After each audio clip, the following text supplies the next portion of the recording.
tudo bom? Eu sou a Mikan, Mika com 3 N's no final, e hoje eu vou responder as perguntas de vocês. Esse é mais um Responde Mikan. E, gente, eu tava com saudade de fazer Responde Mikan, faz bastante tempo que eu não faço aqui no canal, e eu tô morrendo de saudade de responder. E eu acho que vocês também estão, porque me mandaram várias perguntas, nem sei se vai dar pra responder tudo aqui hoje, mas eu vou dar o meu melhor. E caso você queira participar do próximo Responde Mikan, é só ficar de olho nas minhas redes sociais e na aba comunidade aqui do canal, porque sempre que eu vou gravar um Responde Mikan, eu faço um post pedindo as perguntas. Já vamos começar aqui porque tem bastante coisa. Analu.carve perguntou: vi que você postou uma ficha de Daggerheart, né? Você pode falar um pouco de RPGs que já jogou? E teve outras perguntas sobre RPG também, viu? Teve Psi e Talo Torres que mandou 2 perguntas sobre isso. Perguntou se eu já joguei Vampiro à Máscara e quais os sistemas de RPG que eu mais gosto. Essa pergunta de qual sistema de RPG eu mais curto também veio por Rum7k, e a Kasaiko mandou: fala mais sobre sua jornada no mundo do RPG. Já jogou outros fora D&D? Então, gente, acho que muitos de vocês estão interessados em saber mais sobre minha interação com sistemas de RPG. E eu acho isso muito legal, na verdade. Tem muita gente que chegou no meu perfil ou aqui no canal mais recentemente por causa da cobertura de Cavaleiro dos Sete Reinos. Então, são pessoas que estão me conhecendo agora. Eu acho muito legal me apresentar, assim, pras pessoas, né? Tem algumas coisas que eu já falei no canal, então eu vou linkar na descrição, por exemplo, um vídeo em que eu conto a minha história com D&D, que é a minha história mais longa, assim, em sistemas de RPG, né? Eu tô numa mesa de D&D com o pessoal lá da jogabilidade que já tem quase uma década, né? A gente não joga com tanta frequência assim, mas eu tenho muito carinho pela minha personagem nessa mesa, que é a Ruby, uma anã paladina. E lá no vídeo eu conto mais sobre essa experiência. Aí eu não lembro se eu cheguei a falar naquele vídeo especificamente, porque ele era de D&D, mas eu já joguei sim Vampiro à Máscara, que foi uma das perguntas que fizeram. Eu participei de uma mesa que virou websérie de Vampiro à Máscara com o Load e a Lorelai Fox, e foi muito legal. Foi uma das experiências de gravação mais legais que eu tive. E eu nunca tinha jogado o sistema antes e foi muito bacana. Vou deixar o link aqui pra vocês verem também se quiserem. E agora, mais recentemente, eu tô jogando 2 RPGs diferentes. Um deles é o Daggerheart, que foi que me perguntaram aqui da ficha.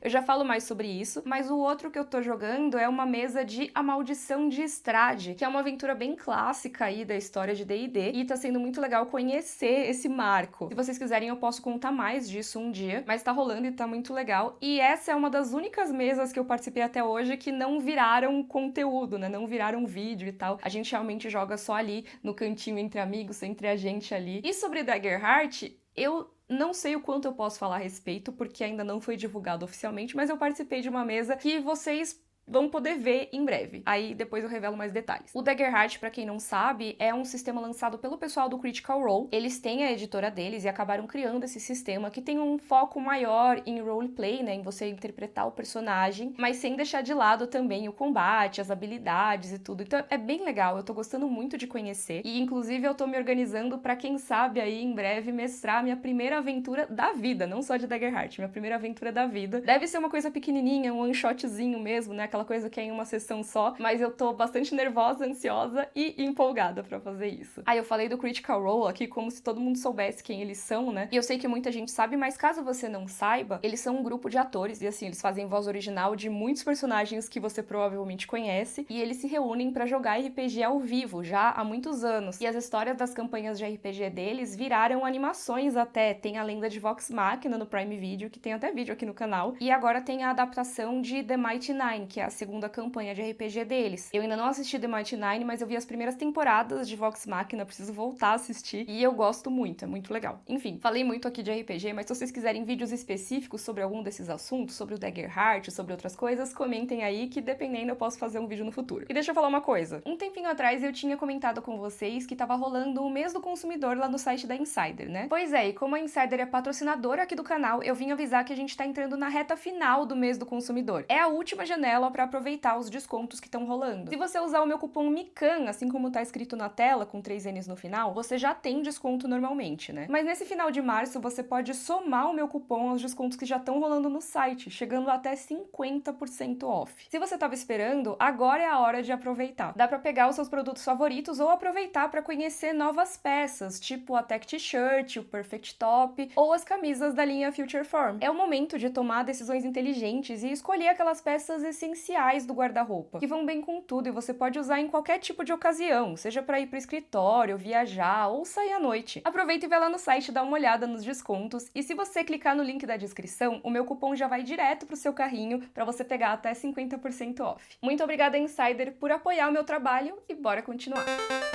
Eufran mandou: o que achou dos Targaryen no Cavaleiro dos Sete Reinos e qual o preferido, além do spoiler que a gente vai censurar aí na imagem, porque nem todo mundo viu a temporada. Então não vamos discutir exatamente esse personagem, mas pra quem não viu, o Cavaleiro dos Sete Reinos tem vários personagens Targaryen, né? Porque tem príncipes Targaryen que vão ali participar do torneio que tá rolando em Valfreixo. E entre esses Targaryen que aparecem na série, eu acho que o meu favorito é o Baelor. Mas eu vou dizer pra vocês que eu gosto de todos eles, tá? Inclusive um que eu acho melhor não entrar em detalhes sobre ele aqui, mas que eu falei meio mal do personagem nos vídeos sobre a série, e os comentários de vocês me fizeram mudar de ideia. Que eu falei que a personalidade dele era meio uma coisa só, vocês falaram, não, mas ele tem toda essa outra camada aqui, e eu concordo, eu agora gosto muito mais dele. Então eu acho que realmente que eu gosto de todos os personagens da casa Targaryen que aparecem nessa série. Mesmo do Aerion, por exemplo, que é um cara que obviamente não é uma pessoa bacana, mas como personagem eu acho ele super interessante. Aliás, tem uma pergunta que eu acho que tem meio a ver com isso, que é a pergunta de Miao Sato, falando assim: Mikan, o que tem de errado comigo? Eu amo o Aerion e o Daemon. O Aerion de O Cavaleiro dos Sete Reinos e o Daemon, imagino eu, que seja o de A Casa do Dragão, né? E eu vou dizer que não tem nada de errado com você em gostar desses personagens. Eu sei que não foi essa a pergunta, mas é um comentário que eu gosto de fazer e eu acho que é pertinente aqui. Eu vejo acontecer muito na internet as pessoas acharem que você gostar de determinada trama, de determinado personagem, é você endossar moralmente as atitudes desse personagem ou as coisas que são representadas nessa trama. Sendo que não, gente. Uma coisa é ficção, outra coisa é realidade. Eu acho que uma coisa é você gostar do Daemon como personagem, você achar ele interessante. Nossa, na série, que legal, ele é um cara que é envolvente e tudo. Eu gosto de assistir as aventuras do Daemon e as coisas terríveis que ele faz. Porque, cara, ele é um personagem interessante. Não à toa, se eu não me engano, ele é um dos favoritos do George R. R. Martin desse período aí da Dança dos Dragões. E o Aerion, mesma coisa. Ele pode ser uma pessoa horrível, se a gente for pensar, né, na moral ali dos personagens, mas ele é o personagem que move a história. Ele ser uma pessoa horrível faz a história ser mais interessante. Senão todos eles ali dariam as mãos e dançariam juntinhos uma ciranda, né? A gente tem que pensar que esses personagens não são pessoas reais, então você pode muito bem gostar do personagem, e isso não quer dizer que você chamaria ele pra tomar um café na sua casa. Eu acho que é bastante diferente, sabe? E da mesma forma, se você não gosta de um personagem, não quer dizer que você ache que ele é uma pessoa ruim. Eu acho que tem bastante gente que confunde essas coisas também, de você criticar um personagem, criticar a forma que ele é apresentado, ou até mesmo a forma que ele age dentro daquela trama, e acharem que você tá dizendo que aquele personagem é uma pessoa ruim e quem gosta dele é ruim também. Sei lá, eu acho essas dinâmicas aí super estranhas.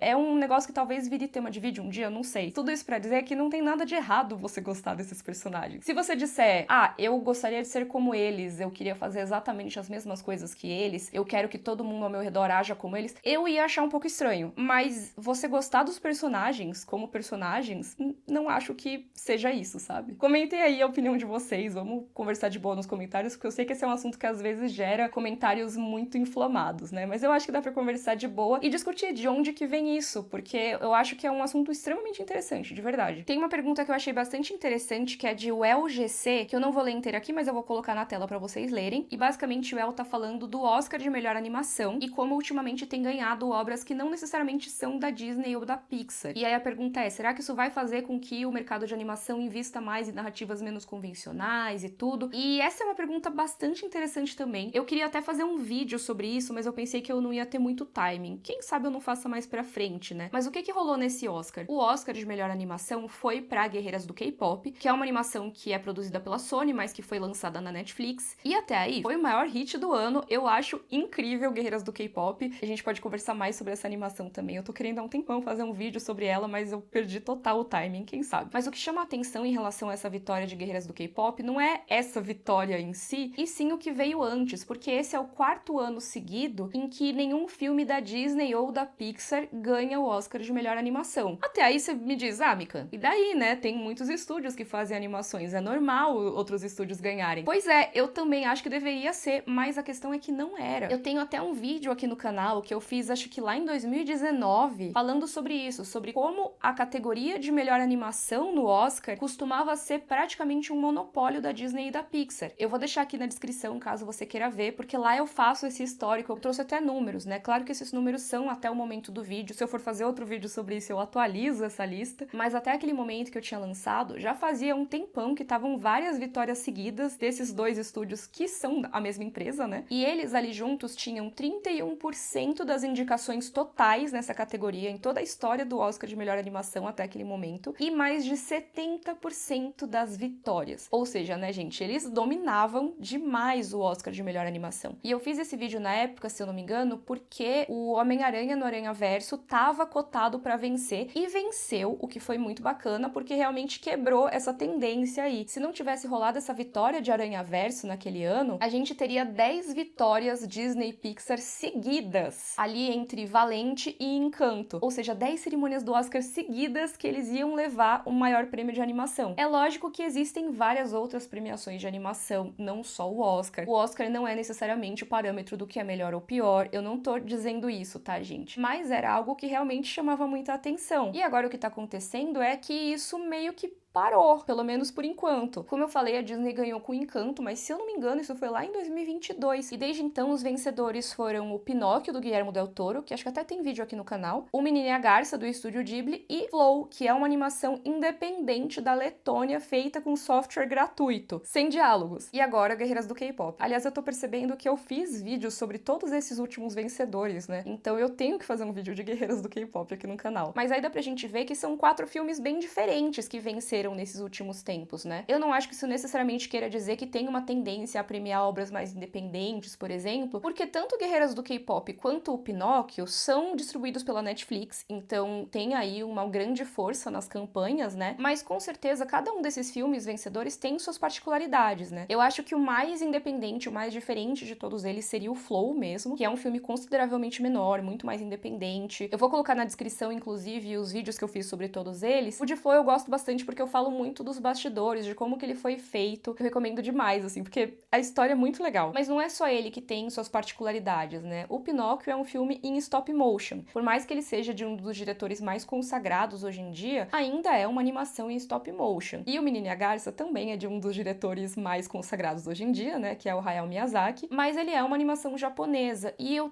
acho que eu tenho um vídeo também sobre animações japonesas no Oscar. Como o Oscar dá uma esnobada em geral em filmes de anime. Apesar de A Viagem de Chihiro ter vencido lá atrás, no começo da categoria, fazia muito tempo que o anime não levava como melhor animação, até por causa desse domínio aí da categoria pela Disney Pixar. E agora, o Guerreiras do K-pop, eu diria que entre esses últimos vencedores, é o que a gente tem mais próximo de uma animação tradicional da Disney Pixar que venceria um Oscar de melhor animação. Mas eu acho que é um filme muito diferente mesmo assim, tá? Porque a forma que ele foi feito foi diferente, apesar de muitos filmes da Disney também terem essa ênfase na parte musical, esse tem uma ênfase muito forte na parte do K-pop, e eu acho que isso, além de outras coisas, já traz uma diferença ali. Mas a gente pode falar mais disso em outro vídeo, senão eu vou ficar um tempão aqui falando. Vocês viram que começou a falar de animação, eu fico horas aqui falando com vocês, né? Mas só pra concluir e responder meio sem responder a pergunta, porque eu fui falando de vários assuntos dentro desse tema, né? Se isso incentivaria o mercado a apostar mais em outros estilos, eu sinceramente não sei. Eu acho que tá muito cedo pra gente entender isso. E como eu falei, eu acho que o Oscar não é o único parâmetro pra isso, né? Tem vários outros prêmios de animação. E a categoria de melhor animação não é muito respeitada ali pelos votantes do Oscar, pelo menos não era até um tempo atrás. Acho que cabe um vídeo sobre isso. Vou anotar aqui, não sei quando que eu vou poder fazer. Quem sabe pro Oscar do ano que vem eu faça, mas eu vou tentar. Iago Santos perguntou quando vão voltar os vídeos do Ficcionário, e eu espero que o quanto antes. Eu tô escrevendo já alguns roteirinhos de Ficcionário, pelo menos alguns pra redes sociais, mas eu pretendo voltar a fazer aqui no canal também. Só não sei quando. Eu tô prometendo muito vídeo, eu sei, mas eu juro que eu quero fazer vários deles. Eu gosto muito de fazer vídeo, gente, é muito legal. Tem várias perguntas sobre Pokémon Pocópia. Tem de Moisés Mota, por exemplo, e de Arcanes. Moisés perguntando se eu tô jogando e o que eu tô achando, e Arcanes perguntando se eu tô ansiosa pra Pokémon Ventos e Ondas e se eu tô jogando o Pocópia. E eu tô animada pro Pokémon Ventos e Pokémon Ondas, pra quem não sabe, são os novos jogos aí de Pokémon, a nova geração que vai sair e que inclusive vai vir traduzida pro português, o que é muito legal. Eu quero muito ver, quero conhecer essa geração nova, mas assim, eu confesso, e eu acho que eu já falei isso aqui no canal, que eu não tenho jogado os jogos da franquia principal de Pokémon há um certo tempo. Por exemplo, Scarlet Violet e tudo mais, eu não joguei. Então, quem sabe não seja a minha oportunidade de voltar aí pra franquia principal de Pokémon, né? Mas Pokémon faz muito parte da minha história, né, ao longo da vida toda, e eu sempre gosto muito dos jogos adjacentes. Acho até que eu falei no canal mais recentemente sobre o Pokémon de cartinha portátil, né, o Pocket TCG, que atualmente eu não tô jogando mais porque tava tomando toda a minha vida, eu ficava jogando muito e aí eu dei uma parada. Mas ultimamente eu tenho jogado o Pokémon Pocopia, ou Pocopia, não sei como que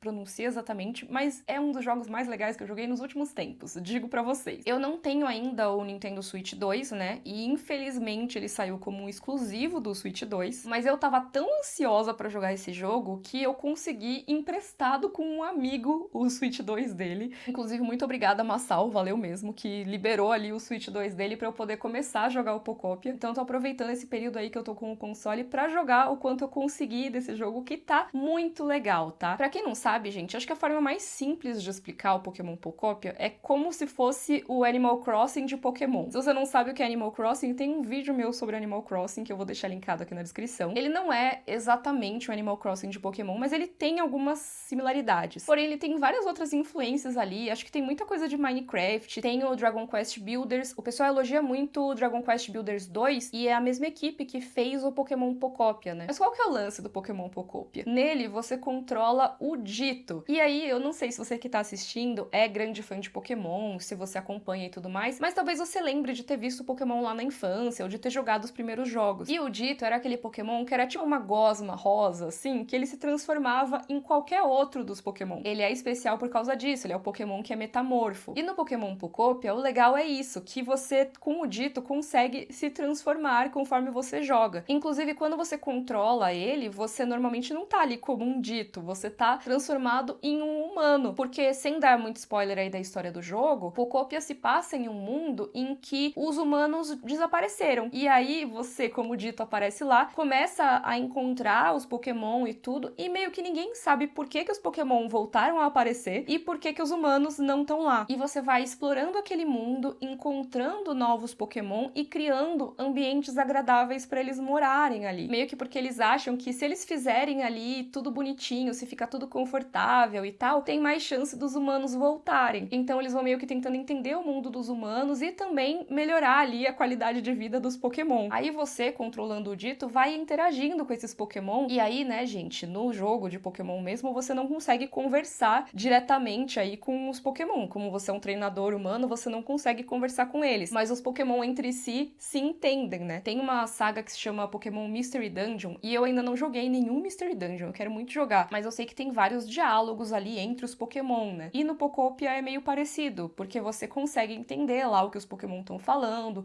você consegue trocar uma ideia com eles. E é legal, porque você consegue construir essa casa, decorar essa casa, dar presentes pra esses Pokémon. E são muitos Pokémon, tá? Obviamente não chega nem perto do que tem nos jogos hoje em dia, né? Porque já passou de mais de 1000 Pokémon. Mas se eu não me engano, tem algumas centenas de Pokémon que você pode encontrar em Pocopia. E pra eles aparecerem, você vai criando os habitats propícios para que eles apareçam. Então tem, por exemplo, Pokémon que vai querer aparecer quando você junta ali 4 graminhas altas. Mas tem alguns que vão querer coisas mais complexas. Ah, não, tem que ser um banquinho debaixo de uma cachoeira. Tem um que eu acho muito legal, que é o Trubbish, que ele é um saco de lixo, tá, gente? Assim, é um design que ele é bem gongado normalmente, tá? E acho que até eu já falei mal dele, principalmente do Garbodor, que é a evolução, mas o Trubbish hoje em dia eu acho ele tão fofinho, mas pro Trubbish aparecer, o habitat dele é uma lata de lixo com uns saquinhos de lixo do lado, assim, sabe? E é o negócio que você cria, ele identifica lá como um habitat, e aí depois de um tempo aparece o Trubbish. Eu tô gostando muito, eu acho que eu ainda tô meio no começo do jogo, porque ele é muito maior do que eu imaginava. As áreas são imensas. Eu fiquei chocada com o tamanho da primeira área e, assim, uma coisa que não é spoiler, mas você vai pra várias áreas ao longo do jogo. Todas elas são bem grandes e bem diferentes entre si. Eu tô bastante surpresa com o tamanho e com o jogo ter uma história. Eu achava que ele não teria uma história tão envolvente assim. Ele deixa você super explorar no seu ritmo ali, mas ele tem uma história ali que eu tô achando bem interessante por enquanto. Por favor, não comentem aí muito da história, porque eu ainda tô jogando. Se vocês quiserem, eu falo mais dele em outro vídeo aqui. Vamos pra próxima pergunta. Essa pergunta que eu achei engraçada de Rafael Nunes, que é: Mikan, por que você não posta vídeos todos os dias? Sempre fico ansioso pra chegar do trabalho à noite e ver se tem vídeo seu. Todo dia é demais, mas gostaria de uma frequência maior, pelo menos. Faz 15 dias que você não posta nenhum. Ah, não! Gente, primeiro de tudo, não comentem nada de ruim pro Rafael, tá? Eu achei fofa a mensagem mensagem. Eu acho muito legal que as pessoas gostem do meu canal, que queiram vir aqui com frequência pra ver os vídeos. E eu entendo porque eu me sinto assim com canais que eu gosto também. Ultimamente, já que a gente tava falando de Pokémon, eu tenho visto muitos vídeos do WolfVDC, que eu acho até que eu já comentei em algum outro Responde Mikan, talvez. Que ele fala de Pokémon competitivo e tal. E os vídeos dele são muito legais e são extremamente bem editados, assim, e às vezes muito longos. E eu fico chocada com o tanto de empenho que é colocado naqueles vídeos. E ele consegue lançar vídeo toda semana, praticamente, né? Eu acho louvável que ele consiga fazer isso. Mas mesmo assim, às vezes, eu vi o vídeo já da semana e aí eu abro o canal dele e eu fico, nossa, ainda não lançou o próximo, né? Faz 4 dias já tô esperando o próximo ali e não chega, eu fico ansiosa querendo ver, porque já se tornou um hábito. Então eu super entendo quando alguém fica ansioso pra ver o próximo vídeo meu. Eu fico até honrada com isso, tá, gente? Mas ao mesmo tempo, por mais que tenha canais como o do Wolf, que consegue ali postar um vídeo por semana, super bem editado e tudo mais, e tenha canais que conseguem postar todos os dias, eu não consigo. Eu não consigo postar com uma frequência muito grande de vídeos. Eu gostaria de postar pelo menos 1 ou 2 vídeos por semana. É o meu objetivo. Mas por uma série de questões aí nesses últimos tempos eu não tenho conseguido muito. Na época de Cavaleiro dos Sete Reinos eu tava conseguindo, né? Porque era uma cobertura semanal da série. Mas mesmo assim ainda não consegui tão bem, né? Eu acho que eu ainda não consegui organizar tão bem essa parte aí do cronograma de produção, que é um dos meus objetivos para esse ano. Eu quero conseguir organizar mais o meu fluxo de trabalho, conseguir fazer as coisas com mais frequência, porém de uma forma que proteja a minha saúde mental, que aí vem a outra parte, né? Teve uma época que eu fazia muitos vídeos por semana. Teve até uma pergunta que rolou, que perguntaram se eu tinha vontade de fazer outro Maio das Galáxias, né? Que, pra quem não sabe, Maio das Galáxias é um evento que eu fazia aqui no canal, que eu fiz por alguns anos, que é o mês de aniversário do canal, em que eu postava vídeo todos os dias, durante aquele mês. Então eu fazia uma baita organização pra postar ali 31 vídeos. E era muito legal de fazer, eu amava fazer o Maio das Galáxias, eu acho super legal, mas hoje em dia eu não me vejo fazendo justamente porque eu nem sei como que eu dava conta de postar vídeos todos os dias, porque assim, tirando o Responde Mikan, que é um vídeo que é mais espontâneo e tal, todos os meus vídeos são pesquisados, são roteirizados, eu tenho que ter ali uma linha de narrativa, eu tenho que saber o que eu vou falar certinho, e normalmente isso demora bastante tempo só pra pré-produção, ainda tem o tempo de gravação e o tempo de edição. Por mais que os meus vídeos não sejam super complexos nessa parte de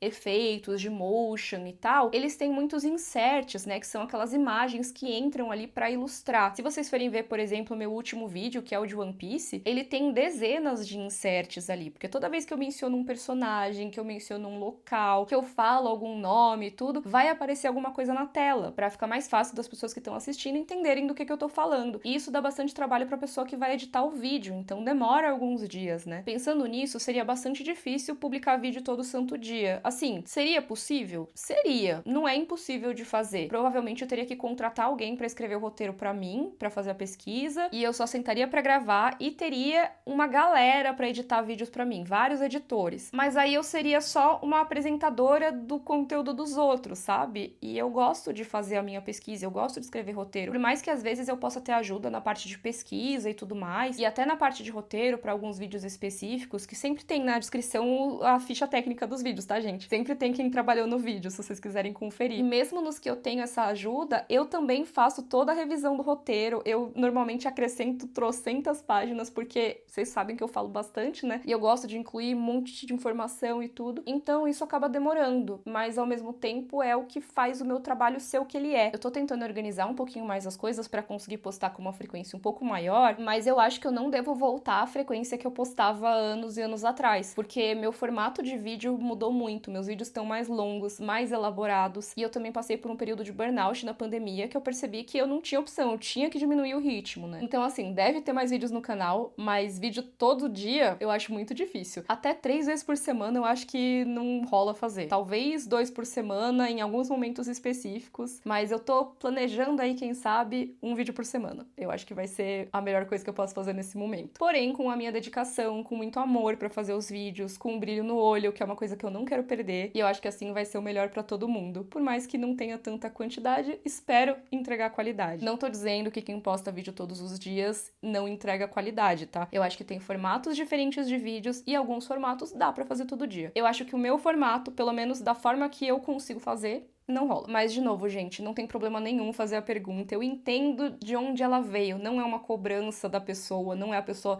me chamando de preguiçosa ou nada do tipo. É realmente uma vontade genuína de ver mais vídeos meus e eu fico muito feliz com isso, de verdade. Eu fiquei esse tempo todo contando pra vocês por que não rola e tudo, porque eu acho que tem muita gente que não sabe muito quanto tempo que demora pra fazer, sabe? Demora bastante. Então é isso, espero que tenha dado pra explicar certinho. Não sei se deu pra entender muito bem, se eu passei por cima de alguma coisa que talvez pra mim seja muito óbvia, mas pra vocês não necessariamente. Vamos conversar aí nos comentários. Eu recebi muitas perguntas sobre Duna, porque antes da gravação saiu o trailer do terceiro filme, então vamos lá. Cas Lucas perguntou se eu vi o trailer e qual a minha expectativa pra última parte da trilogia. Emily Matos perguntou como tá o hype pra Duna parte 3. Nefi André Giannini perguntou o que eu acho de mais vídeos aprofundados de Duna. Bastante gente perguntou sobre Duna, até porque tem vídeos sobre os 2 primeiros filmes aqui no canal, tem vídeo sobre o livro. Então, sim, eu tenho muito carinho por Duna e eu tô muito animada pra ver esse terceiro filme. Gostei bastante do trailer, fiquei surpresa de ver o Robert Pattinson ali no meio, totalmente diferente, né? E eu tô bem curiosa pra ver como que vai se encerrar essa história, né? Pra quem não sabe, Duna tem vários livros, né? Tem os livros que foram escritos pelo Frank Herbert e tem os livros que foram lançados após a morte dele, né? Pelo filho dele e tal. E esses 2 primeiros filmes aí, das adaptações do Denis Villeneuve, eles adaptavam o primeiro livro, que se chama apenas Duna. Mas uma coisa curiosa é que o Duna Parte 3, que é esse novo filme agora que vai sair em dezembro, adapta o segundo livro de Duna, que é O Messias de Duna. Claro que tem algumas nuances aí, a gente pode falar mais sobre isso e eu pretendo falar mais. Alguém perguntou aí de vídeos aprofundados sobre Duna. Eu pretendo fazer mais vídeos sobre o universo de Duna, porque é um universo pelo qual eu tenho muito carinho, mas eu preciso o quê? Sentar e reler Duna, preciso sentar e ler Messias de Duna pra conversar com vocês com mais profundidade aqui. Eu quero muito falar mais sobre isso, que é bem interessante como a história do Paul acaba dando umas viradas aí, né? Como Duna pega essa coisa do escolhido, do herói profetizado e acaba ao mesmo tempo discutindo quais são as implicações, discutindo quais são as armadilhas desse tipo de papo e desse tipo de trama na mesma história que tem isso. É muito legal. E o Messias de Duna entra mais nessa discussão, né? Mas vamos ver como que vai ser no filme. Eu tô muito animada realmente pra ver esse filme. Eu gosto muito da adaptação do Denis Villeneuve. Tem algumas coisas que eu sinto falta, né? Que eu cheguei a comentar aí nos meus vídeos sobre os primeiros filmes. Mas em geral eu gosto muito. E claro que eu tô muito animada pra ver nas telas. Como vocês estão pra ver Duna? Vocês estão animados? Vocês gostaram dos primeiros filmes? Tô curiosa pra saber a opinião de vocês. E, gente, já tá muito longo esse Responde Mikan, então eu vou parar por aqui. Como eu falei, foram muitas perguntas, mas quem sabe eu não consiga fazer um Responde Mikan mais próximo agora, né? Não precisa esperar tantos meses aí pra fazer o próximo. Então, fiquem de olho nas minhas redes sociais e na aba comunidade aqui no canal, porque quando eu for gravar o próximo, eu vou pedir mais perguntas de vocês pra dar uma renovada também. E é muito bom ter essa interação. O Responde Mikan é um dos meus formatos favoritos aqui do canal. Tô muito feliz de fazer de novo. E eu vou deixar uma recomendação de vídeo aqui na tela pra você ver depois desse, tá? Se você gostou, por favor, curte o vídeo, assina o canal. Um beijo e até a próxima. Tchau, tchau!